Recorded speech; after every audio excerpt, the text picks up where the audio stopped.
Bom dia, eu sou Nicolas Fabeni, gestor de parcerias do Legal Hub, e hoje a gente inicia a semana com um café da inovação do Legal Hub na presença de Vinícius Grain, que ele é Chief Digital Officer do Clube Atlético Paranaense, que é aquele profissional responsável pela liderança na transformação digital em empresas essencialmente tradicionais, ou seja, aquelas que não possuem a tecnologia no core do seu business, mas estão buscando internalizar as metodologias ágeis nos processos. E hoje a gente vai falar especificamente sobre o case do Atlético, seu case de rebranding. Ficou curioso? Nos acompanhe que a gente vai falar de forma mais profunda sobre esse tema que envolve marketing e o furacão. Vinícius, muito bem-vindo, bom dia. Por gentileza, se apresente, conte um pouco para nós sobre a sua formação e sobre a sua função hoje dentro desse clube. Legal, bom dia, Nicolas, bom dia, boa tarde, né? Depende do horário que a pessoa for assistir o vídeo. Então, a minha formação, né, a minha base, eu sou formado em engenharia de computação, mas eu adorava programar, então eu sempre brinco assim com a galera que na essência eu gostaria de ser um programador, mas infelizmente, ou felizmente também, né, fui tomando caminhos mais voltados a negócio dentro da minha vida, da minha carreira, e hoje sou muito focado nessa questão, né, de geração de negócios utilizando tecnologia ou experiências digitais. E é aí que começa a história aqui dentro do Atlético, né? A gente tem um centro de inovação que a gente chama de CapLab, que é responsável pela parte de tecnologia, de marca e comunicação do clube, óbvio, sempre bastante alinhado com o Petralha, que é o presidente, mas tentando capitanear essas atividades aí, que vão desde o rebranding até novas formas de comunicação e até novas tecnologias que nos permitem ter dashboards, relatórios mais adequados, ou mais com informações mais corretas sobre o que está acontecendo no universo do Atlético, do futebol, dos negócios, da torcida, esse tipo de coisa. Então, acho que esse é a grande possibilidade, né? Se a gente fala o que é digitalização, acho que na essência a forma mais simples de explicar seria: você consegue ter mais rápido as coisas que estão acontecendo sobre o teu negócio, né? Você sabe que tipo de informação as pessoas estão procurando sobre direito, por exemplo, ou quem é o jogador que a torcida gosta, de uma forma muito rápida, né? Ou, se a gente volta no tempo, para você descobrir que cor que a tua embalagem tinha que ser, você ia para o campo, demorava 40 dias, você recebia um puta relatório, ficava numa reunião de 2 horas discutindo sobre isso. Hoje você consegue, utilizando a internet ou ferramentas digitais, fazer um teste AB. Com minutos você já tem uma base extremamente grande que sabe exatamente qual, né? Exatamente, estou sendo talvez muito otimista, mas você já tem uma percepção melhor de que decisão tomar de uma forma rápida, e isso ajuda no futebol, no direito, na medicina, nos negócios como um todo. Muito massa, muito massa. Eu notei que você falou um pouco do rebranding, vamos iniciar ali muito assunto para a gente bater hoje, mas falando, né, desse rebranding, que é ações estratégicas que são de reposicionamento de uma marca no mercado, né? Trabalhando ali na percepção do consumidor. A prática, ela é adotada por empresas que visam modernizar-se, que buscam se aventurar-se em outros mercados. Sabidamente, o Clube Atlético Paranaense é um clube pioneiro no que diz respeito a enxergar a instituição de futebol como uma organização empresarial e hoje colhe frutos disso. Recentemente, a gente teve essa mudança muito forte, que foi o rebranding. Você poderia explicar para nós sobre isso e como essa estratégia foi benéfica ao CAP dentro de todo esse contexto que você me passou agora? Claro. Então, o Atlético, né, uma instituição de quase 100 anos, e quando a gente analisa instituições de quase 100 anos, é mais do que natural mudar o logo ou uma estratégia de rebranding. E essa é uma característica importante, né? A gente não só mudou a logo do Atlético, fazendo uma transformação bastante grande, mas a gente passa a enxergar o Atlético Paranaense como uma marca que toma posições como toda marca, no fim, deseja tomar, né? Quando a gente vê a esportividade de alguma marca relacionada a carro, não é só o desenho da logo que ela quer representar isso, é todo o conceito, a forma de comunicar, a forma de agir, esse tipo de coisa. Então, o trabalho que foi feito aqui foi justamente esse. Ó, o Atlético não só mudou a logo, mas agora se posiciona como uma marca com um DNA bastante claro e característico dentro do ecossistema, né? Que a gente chamou aqui os 4 ventos do furacão. Então, a rebeldia, o entusiasmo, a inovação e a ambição. Então, esse é o norte do Atlético Paranaense em todas as ações que são tomadas. Por isso que a gente fala que mais que uma alteração de logo é, de fato, um reposicionamento, uma tangibilização de tudo que o Atlético significava, né? No instante de tempo que a gente transformou isso, né? Todo mundo sabe, acho que o grande salto do Atlético começou em 95, quando o Petralha lá decide assumir o clube e aplicar a gestão empresarial dentro de um clube de futebol, que até hoje não são todos os clubes que têm esse conceito dentro das suas atividades cotidianas. Ainda tem clube, mesmo na primeira divisão, que é tratado como uma coisa meio amadora, mas quando ele tomou essa decisão lá atrás, o Atlético deu um salto, e acho que a cereja do bolo desse salto era isso, né? A gente precisava se diferenciar de alguma maneira. Então a gente retomou a questão do Atlético, né? Todo mundo, existia muito isso, né? O Atlético é o mineiro, o tradicional, então a gente resgatou isso. Então, historicamente, existia esse também, uma aproximação com a tua história de voltar a ter o TH no nome. O formato da nossa logo tem alguma coisa, todas as logos de todos os clubes do mundo são muito relacionados a brasão, formas de escudo, esse tipo de coisa. Então a gente, óbvio, se baseia um pouco nisso, mas traz esse ar de modernidade, né? De ser uma logo na essência dela vazada, de fácil aplicação digital, de fácil customização, e, enfim. Acho que o projeto é ter uma logo moderna, mas junto da logo moderna ter esse reposicionamento de marca. E quando você fala em reposicionamento de marca, significa que você precisa se posicionar acima de tudo. E todas as decisões que a gente vem tomando, né, nesse sentido, são sempre alinhados com esses 4 ventos do furacão, e porque eles, de fato, representam o que é o Atlético Paranaense dentro desse ecossistema do futebol. Não, muito bacana. A gente nota também que já houve um movimento semelhante assim nos Estados Unidos, na Europa. Acho que o maior case, né, na época que teve uma mudança assim, um clube tentou colocar foi a do Juventus. E o Atlético é interessante porque ele deixa um pouco de lado as questões, os aspectos mais tradicionais, focando ali, como você colocou, em um símbolo com aspectos mais modernos e inovadores, né?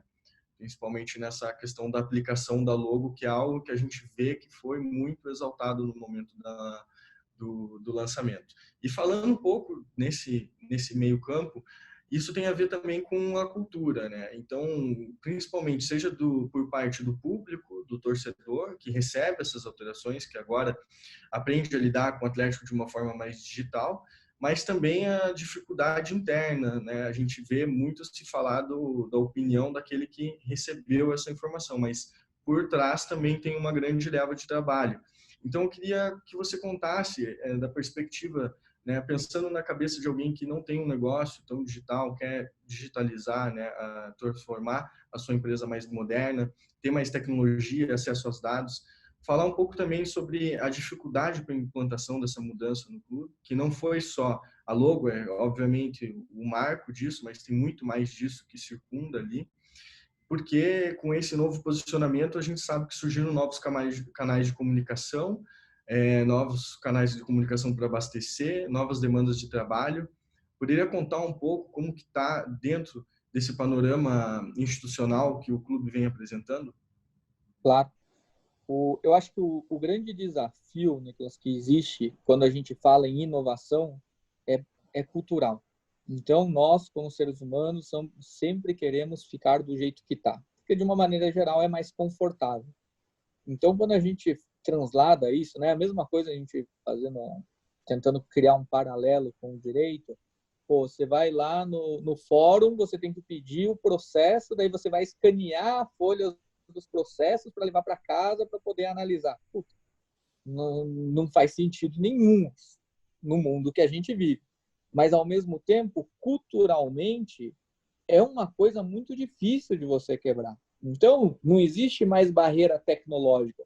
E esse é um gancho importante para as pessoas, para as empresas, para quem está pensando em digitalização, não existe barreira tecnológica mais. Do ponto de vista, a gente sempre brinca, teve um professor meu que um dia ensinou isso e é mais ou menos assim, sou arrogante, mas é mais ou menos assim que trabalhar com tecnologia é brincar de Deus no mundo virtual. Porque, de uma maneira geral, você consegue fazer qualquer coisa. Você coloca um software, você consegue fazer o que você quiser. Então, o grande desafio de quem quer fazer, vamos pensar, eu tenho um escritório e eu quero digitalizar o meu escritório, é ter as pessoas corretas do seu lado.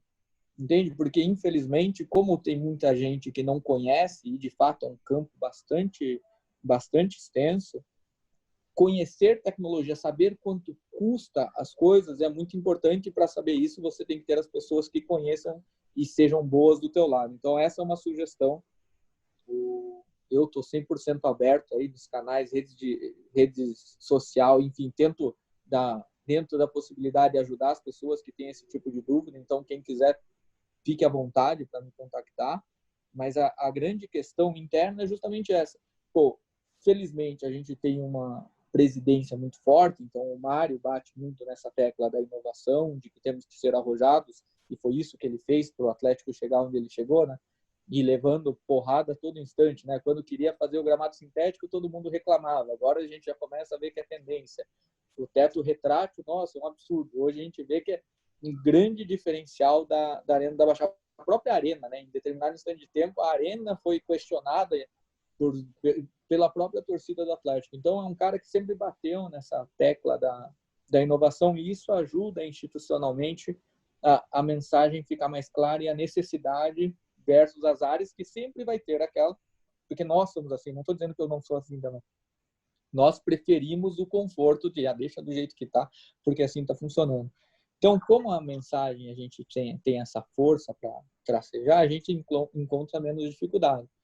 Mas o grande desafio nisso é cultural, é você explicar os porquês. Eu acho que quando você consegue explicar os porquês, por que estamos mudando a marca, por que esse processo de mudança em forma de comunicação é importante, por que agora a gente tem um site com isso, por que ocasionalmente eu quero ter mais coisas exclusivas dentro dos meus canais do que em outros canais, por que a gente criou o Furacão Play, por exemplo.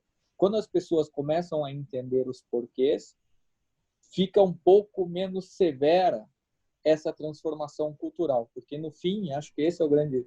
Esses tempos eu estava numa reunião e eu falei o seguinte, eu tenho 36 anos e eu trabalho em grandes empresas, né? Comecei a trabalhar um pouco antes, mas eu trabalho em grandes empresas de tecnologia desde os meus 20 anos. E por um acaso da vida, muitas vezes eu era o responsável, né, por trocar. Eu trabalhei na Siemens e um dos projetos foi trocar a plataforma para .NET, que já é uma coisa antiga, mas na época era um grande projeto. E isso sempre gera desconforto porque você está trazendo novo. Então, são 15 anos aí tendo que brigar com a cultura das pessoas. Isso te ajuda a entender um pouco mais, porque é assim. Então, você pelo menos para de levar para o pessoal, né? Então, acho que o grande desafio é um cultural. Para brigar com esse desafio é mostrar os porquês. Então, quando as pessoas sabem os porquês, entendem os motivos, fica mais fácil se adaptar a ficar engajado na causa. E o segundo desafio são esses, né? Ter pessoas que de fato entendam sobre o que estão falando, o que estão fazendo do seu lado. Muitas vezes o cara chega, e já passei por isso com amigos, porque tiveram na sorte e acabaram consultando, o cara queria fazer um site institucional, que é bastante simples do ponto de vista de tecnologia, e investir 350 mil reais. Então, não faz sentido você fazer um site institucional por 350 mil reais. Então, quando você se preocupar em ter pessoas que entendam e sejam de confiança do teu lado nesse viés, é importantíssimo. Mas o maior desafio é esse cultural, e para brigar com o cultural é mostrar os porquês. Quando as pessoas entendem os porquês, fica mais fácil a tarefa. Muito massa. Muito legal esse insight que você deu dos porquês, né? E até mudando um pouco de assunto, mas claro, tangenciando ali, só para a gente entender um pouco melhor, né, para o nosso telespectador compreender. Você poderia explicar, assim, de maneira abrangente? Claro que a gente iniciou a nossa conversa aqui pautando no rebranding, mas o papel do Chief of Digital Officer, de modo geral, dentro de um clube de futebol, né? Avaliar esses impactos, eu acho que você já colocou de uma forma muito boa, né, desses impactos da cultura, né, interna, e falar um pouco dessa tua rotina hoje, quando você ingressou no Atlético, efetivamente, e até hoje, quais são as perspectivas aí nesse futuro próximo para o clube? O, acho que o papel, né, do CDO, acho que hoje, não sei se é muito isso que eu tenho feito, mas o papel de digitalizar uma empresa é basicamente entender tudo o que ela faz, alinhar com o CEO, né? Falar, ó, esse processo hoje funciona assim, poderia funcionar assado. E junto disso, tentar fomentar a tecnologia dentro da empresa, né? Eu acho que essa pessoa, o papel do digital é muito mais fomentar como a tecnologia te ajuda a tomar decisões mais rápidas ou medir os resultados de uma forma mais adequada. Então, você fica bem no meio de campo.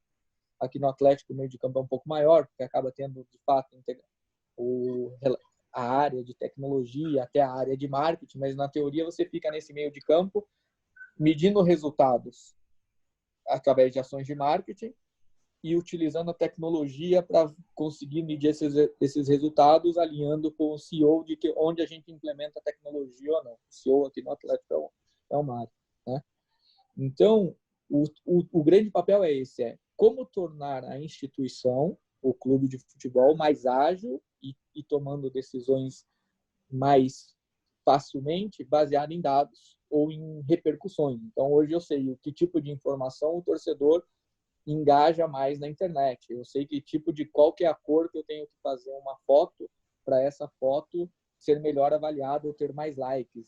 Quando eu vou fazer uma mensagem que é mais institucional, eu vou por essa linha. Quando eu vou fazer uma mensagem mais para a torcida, digamos assim, algum meme, eu vou por esse tipo de mensagem. Então a gente consegue trabalhar muito essa esses comportamentos, esse tipo de coisa que a gente gera e consegue medir os resultados de uma forma mais adequada, né? Então, antigamente, eu trabalhei muito com produto, então você queria fazer a divulgação de um produto, você fazia um folder, mandava o folder e distribuía para Casas Bahia, daí na Casas Bahia você ia saber, porra, será que isso melhorou ou não a venda do meu produto? Hoje em dia isso é muito mais ágil, né? Você faz uma campanha, o cara já começa a dar like ou já viraliza o negócio, você está sabendo em tempo real. No outro dia, ou você investe mais na campanha ou você tira a campanha do ar, coisa que não existia 20 anos atrás. Então, acho que o papel é mais ou menos esse, é ajudar na implantação de tecnologia do clube, focado no posicionamento do clube para fora, né, com as coisas de marketing, e na tomada de decisão interna, na visualização dos dados, com tecnologia. Acho que é mais ou menos isso. Não lembro, você perguntou acho que duas coisas, né? Um é o que era o dia a dia, e a segunda pergunta...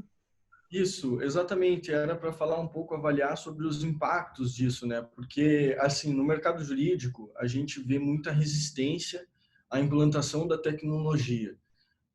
São os diversos fatores, tanto culturais, de falta de adaptação às novas tecnologias, como elas surgiram, e hoje, né, até mesmo pelo tudo que a gente está experienciando, né, pelo esse momento que a gente está experienciando, a gente está vendo que faz mais sentido ainda a gente utilizar, né, a tecnologia a nosso favor, para que a gente consiga dar continuidade nas nossas atividades, seja de como for, dentro da medida do possível, e trabalhar também com dados orientados, bem como você colocou que tem sido esse o seu papel ao longo, né, dessa jornada dentro do Atlético.